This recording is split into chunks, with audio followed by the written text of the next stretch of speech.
Today, I'm going to show you how to make this sea monster using only items from the dollar store for your Dungeons & Dragons or tabletop game, and we're going to do it all in 1 hour.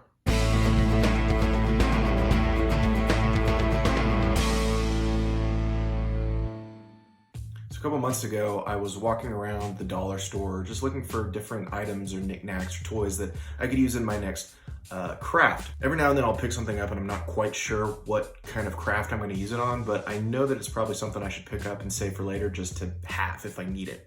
Honestly, this is a really great time to be looking around your house to see what you have on hand that you can turn into something really cool. I had this idea kind of popping around in my head for our next Dungeons & Dragons session. And I knew I wanted to do some kind of a sea battle or sea encounter with maybe pirates or something like that, but I wasn't sure what the enemy should be. And so when I was looking around kind of for some inspiration, I found these little dollar store toys that I had bought a couple months ago, and I thought they would be perfect to create a monster. And so that's what I'm going to show you how to do right now. The main component of this build are these dollar store snakes. So I'm going to start by cutting the heads off of the snakes, but I'm going to hold on to them because I think they're going to be handy for another project later. These snake toys are going to be the tentacles for our sea monster. And what makes these really good is their pliability. You're able to heat these up with a heat gun and bend them to whatever shape that you want. I got this heat gun at Harbor Freight for about 10 bucks. I'm going to use it to apply even heat to the snakes until they just start to flop around a little bit on their own. When it's warm enough that you can bend it into whatever shape that you want without any resistance, bend it into a cool looking shape for a tentacle, and then dunk it into cool water immediately.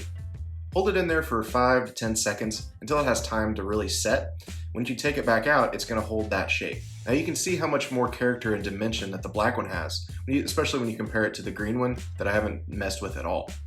This is going to make your tentacles less uniform and your build is going to be a lot more visually interesting. These are just cheap plastic toys. There were 8 of them in a pack, so it came out to about 12 cents for each one. I wish I would have bought more packs because I can tell that they're going to come in handy for so many more projects. Next, we're going to build the base out of aluminum foil and we're going to hot glue it to some cardstock and then cut the base out later. I find that anytime you're basing something like this, it's way easier and less messy to do it this way than it is to cut the base out first. Next, I use the end of an old paintbrush to make a few divots in the foil for the tentacles to rest in. Next, we're going to attach the tentacles to the base using hot glue.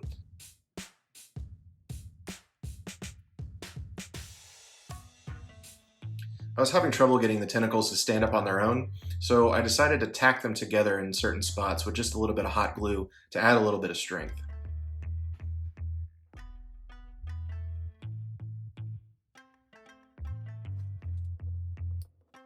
Now I wanted this model to be in motion. I wanted it to look like the tentacle was shooting out of the surface of the water, so that meant my base needed to have a lot of ripples.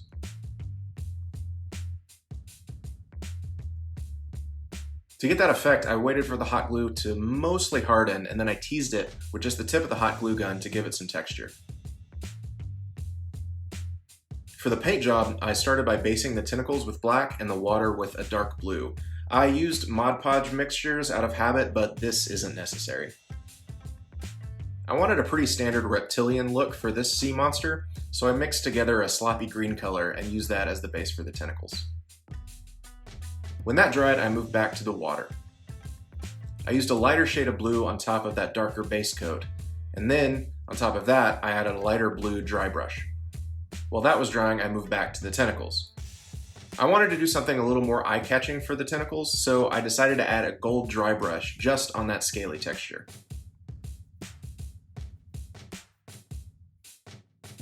And lastly, we're going to add some white water at the base of the tentacles.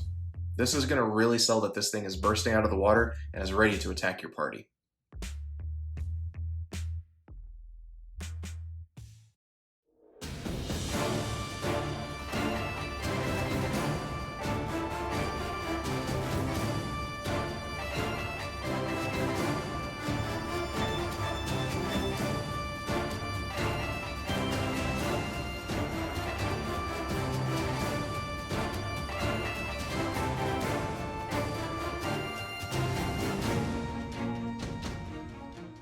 I didn't show this in the video, but after I was done painting, I went ahead and put a coat of Mod Podge Super Gloss on here to give it a really wet, kind of gross, slimy look. That really looks good whenever it bounces off of like the different textures on here, from the scales on the snake. I could not be more excited with how this build turned out. I love how the water turned out.